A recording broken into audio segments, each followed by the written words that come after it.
Zanac marks the arrival of major developer Compile to the Famicom Disk System, and also marks the departure of major developer Compile from the Famicom Disk System. Yeah, this is the only game they made for the platform. Compile is probably my favorite shoot-'em-up developer.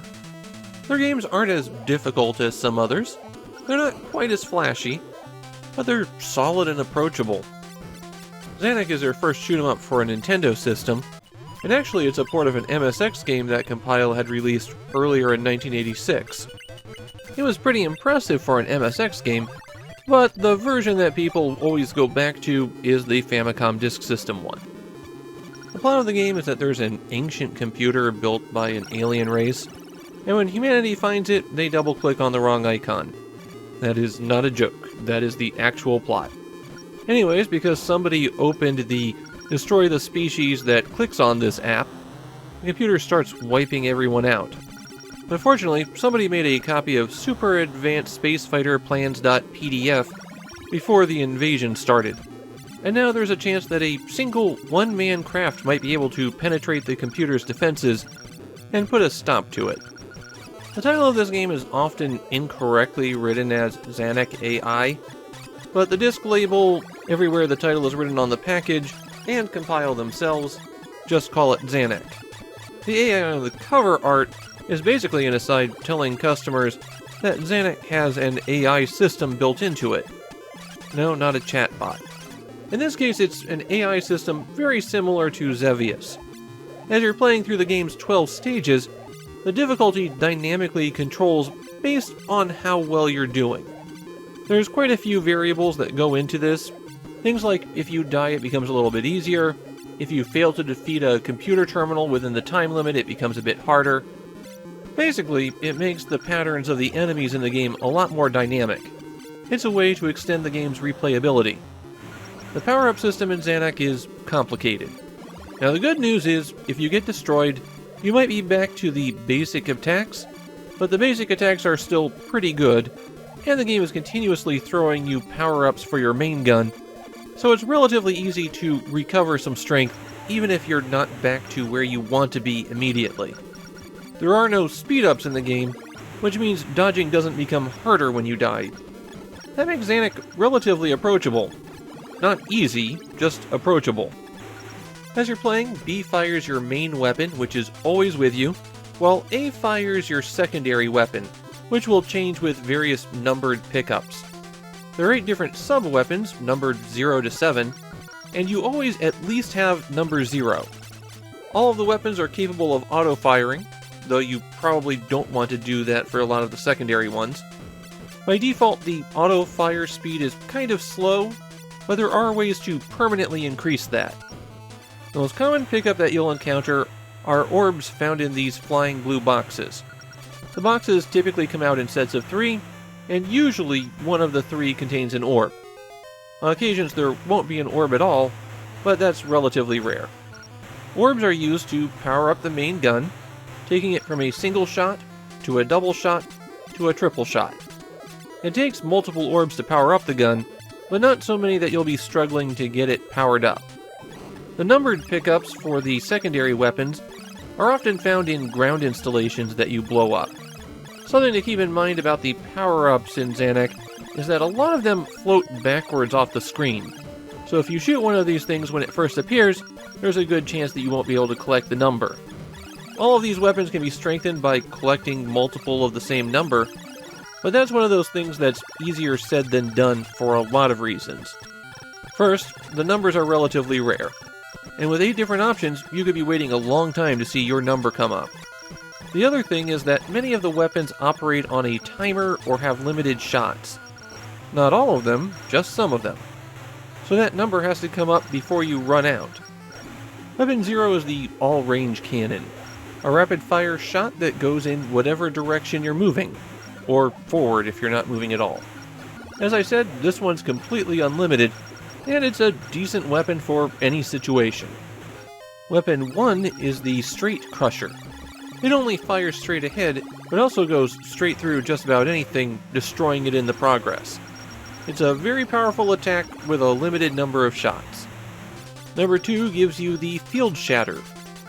a tiny force field focused on the front end of your craft. Enemies fire a few different kinds of bullets in Zanac. The little spinning white ones and the missiles can be shot down by anything, but there are certain weapons, like the Field Shatter, that destroy the round bullets as well. Powering this one up will grant you total invincibility, so while it might not be your first pick on its own, if you know that there's multiple 2s coming up, then it can carry you pretty far. The Field Shatter is a weapon that runs on a timer, as is Weapon 3, the Circular. It's a relatively weak bullet that spins around your ship. It can destroy all flying objects, including the little bullets, but it doesn't hit anything on the ground, and the movement has enough gaps in it that things can get through to you. Number 4 is the Vibrator. Yes, really. This is a tricky weapon to use, because you have to fire twice. Once to launch the shaking circle, and then again to lock it into a vertical position. Once it's out, it has a certain amount of health that gets worn away as it destroys things. And once it's gone, you can fire it again. This one has unlimited shots. The challenge here is if you place it in a bad spot, then it's both not doing anything for you, and you can't reset it, so it just sits there moving back and forth, not really helping.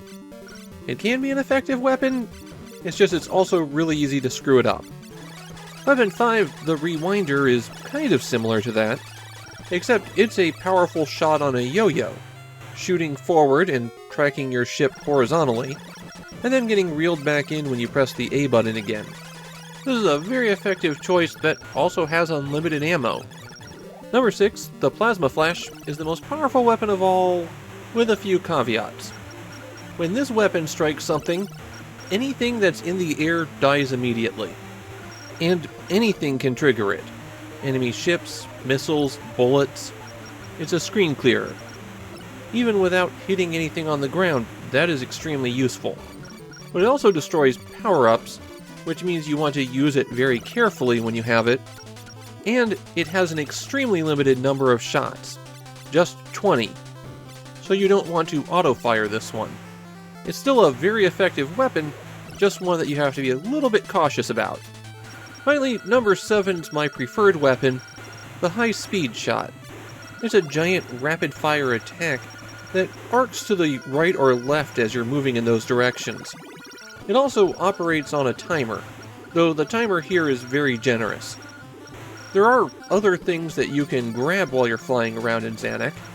This ball will emerge from statues, and touching it destroys all enemies on the screen. If you see Compile's little blue mascot, then you can do two things. You can collect it and get an even more powerful main gun for a short time, plus increased rapid fire, or you could shoot it a bit, turning it red and granting you an extra life. Zanac is really generous with the extra lives, but that's also because you're going to need them. You'll get extra lives mostly through the score, but you can also encounter this situation where it turns everything into those mascots and rack up a ton of extra lives as a result.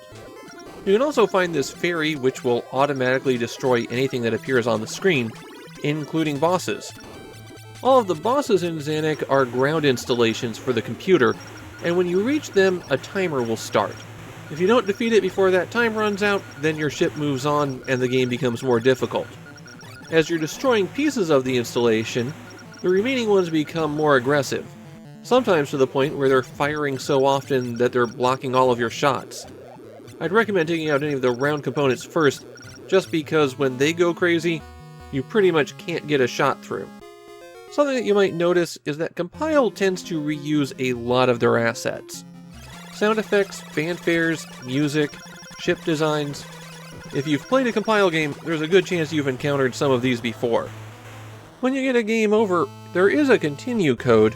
If you hold down select and press start, then you'll pick up at the stage you left off at. At least until you reach stages 11 and 12. From there on, there is no continue.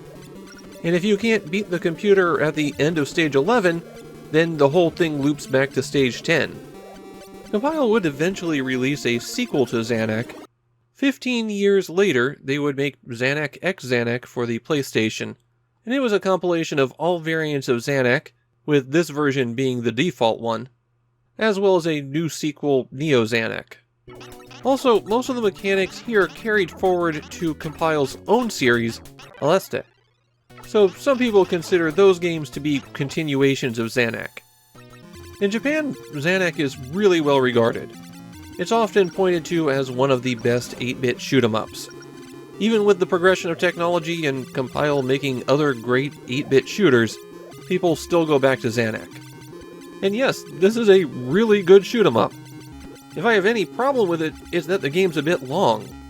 Almost all of the footage in this video was from one single play, and it took me 40 minutes to get to Area 9. This is a big game. Also, Stage 1 is weirdly long compared to the rest of the stages, but that's not really a problem. It's not my favorite Compile shoot-'em-up. It's not even my favorite Compile shoot-'em-up on a Nintendo platform. But it is a very fun game to play, and when it was released in 1986, this was the best shoot-'em-up you could play in your home.